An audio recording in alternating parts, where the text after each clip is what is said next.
Hey guys, it's Alex again. Like I said last time, I'm just gonna be doing audio recordings to my walks for my rune series. I just felt really comfortable with it last time, and y'all seemed to enjoy my last video the most out of any of the other videos, so I'm just gonna keep rolling with that. So the rune this week's is Wunjo. I'm going to put it up here again with a picture of the actual rune. There was no, as far as I can tell, hard J sound, and we'll see that later for another rune.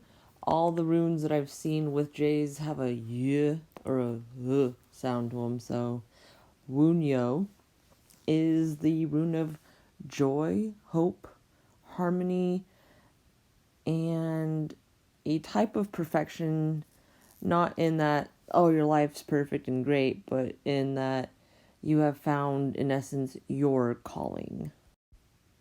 Wunjo is also the rune of wishing. It is a deeper dive into wishing, not just doing so at random, though, right? This rune talks about the ability and the correct application of wish making.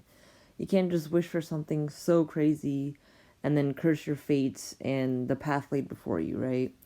Basically, to wish for something but not have such unrealistic expectations to where you enter a rage and feel defeated in your aspirations to be, something more than what you are currently. This rune can also go very well hand in hand with the saying, be careful what you wish for, you just might get it, right? This is a good lesson I feel and I've noticed comes up a few times within the rune set, within different runes themselves. If you do use runes in your practice, and certain runes can basically divulge or grant you knowledge, you might wish you had stayed ignorant of something, quite honestly. There might be truths that you weren't ready to learn, or that you would have just been happier really not knowing. There's some truth to ignorance is bliss, am I right? So, runes are, again, blunt. Even if they answer things not necessarily with, Joey down the street is, a bad guy or whatever. Like, it's not going to tell you something so concrete. It'll give you, like, a good hint of something, right? But they are still quite blunt, so you gotta know and be prepared for the answers when you go seeking them. And then, especially if you use runes in conjunction with a deity, not necessarily always the Norse pantheon, but especially if you do use the Norse pantheon, because knowledge is bestowed to you by your deity in these cases, and sometimes a gift, once accepted, is obviously not going to be something that you can easily return, if at all. Now, to go along with correct wishing, this rune also represents the law of attraction. Now, a lot of people have heard some things about the law of attraction. I personally heard about it for the first time through a book and a video called The Secret.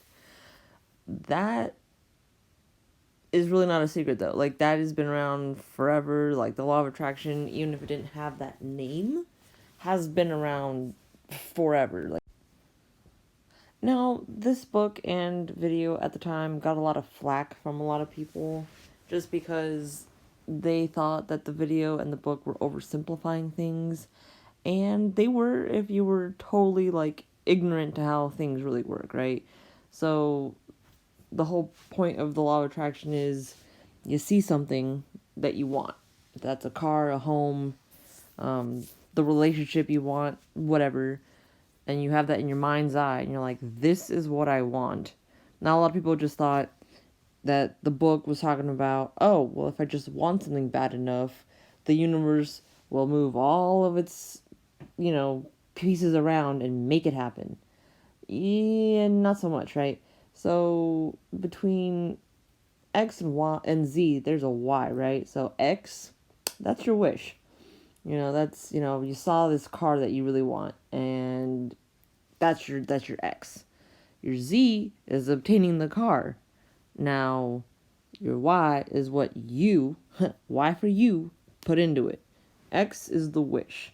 Now, that wish is you talking to the universe. That's your deity. That's whoever and whatever you talk to about what you want out of life, right? That could even be yourself if you're not of the inclination. But you're probably not watching this video. um, but yeah, so you can't just want something and then do nothing to obtain it. My example for this is, I guess, a little cheesy and whatever, but my example for this is romance. You are single and looking for your romantic partner. Now, X, again, is that wish you're putting out into the universe, right? That is, hey, universe, I would like a partner. And then your Z is you dating, marriage, whatever your end goal is, right? Whatever it is you want out of life and a partner. Your Y is what you are going to do something about, right?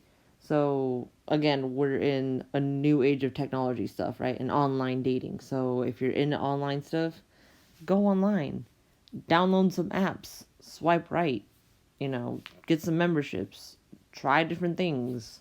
Boom, there's, one of your steps. Now, I didn't online date, and thank goodness, because I'm really not good at swiping and talking to people that I can't see, like, on a regular. Not for me.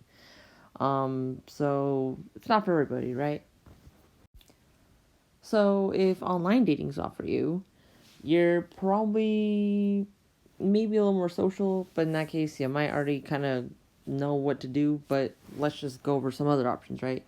So, if you're more outgoing, adventurous, maybe you go into a sports club and you meet people through that, meet some friends of friends, so on and so forth. You might get introduced to somebody, right? Now, if you're of the religious pursuit, you might meet someone through, if you're in a coven or another kind of pagan group that meets up every once in a while, has dinners or festivals or whatever. Those would be really good to meet like-minded people, because not that you can't, but when two people aren't, kind of on the same spiritual path, that can lead to some complications, right? Like, I've dealt with that in my past too, and, you can make it work if you want. It's just a lot easier if you don't have to stress about all the little things, and that can be big to some people, right?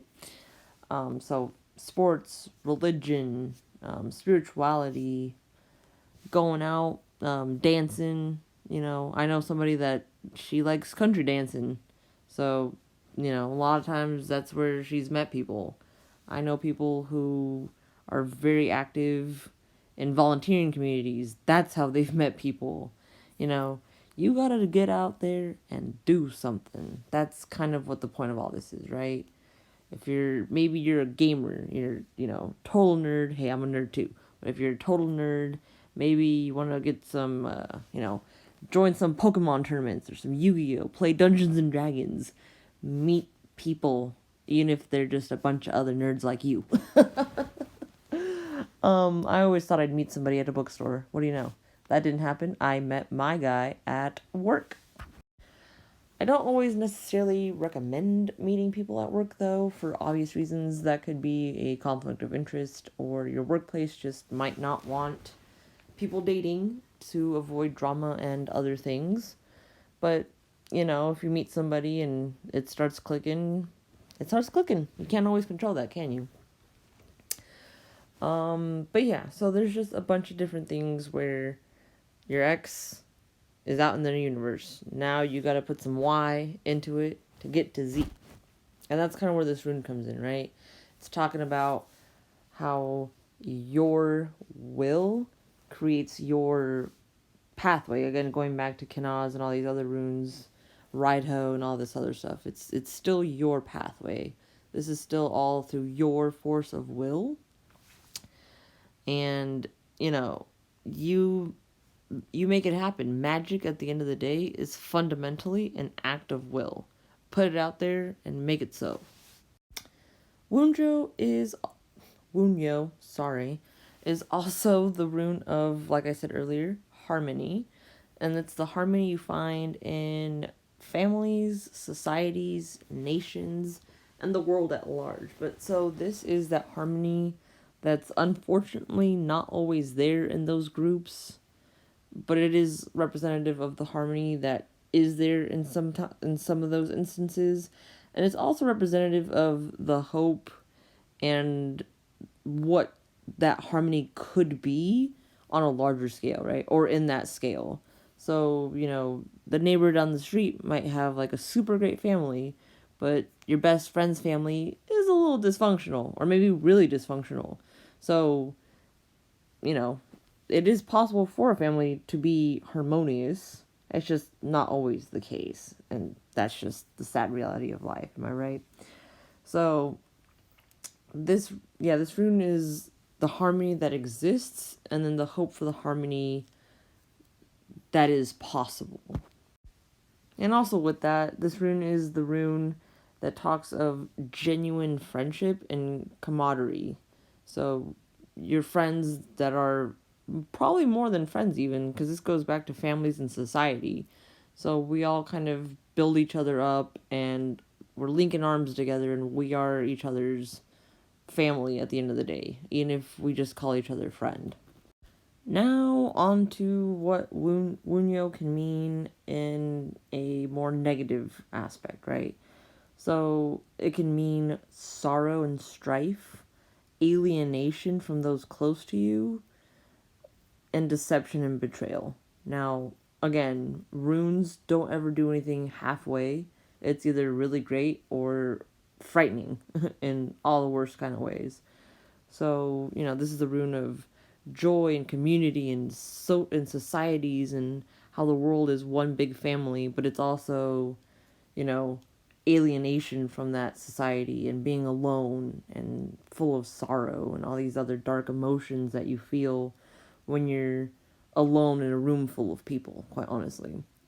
But really, at the end of the day, Wunjo is, if you've just really got a strong wish in your deepest of hearts, I would make a talisman of some kind. If that's a rock or whatever, just put Wunjo on there, either carve it in or paint it or whatever. Keep it on you or somewhere, handy, not anywhere where you'd have to really dig for it. And anytime you really look at it, fortify your will, because all of this at the end of the day is your will to make something happen. That's really what Wunjo is about.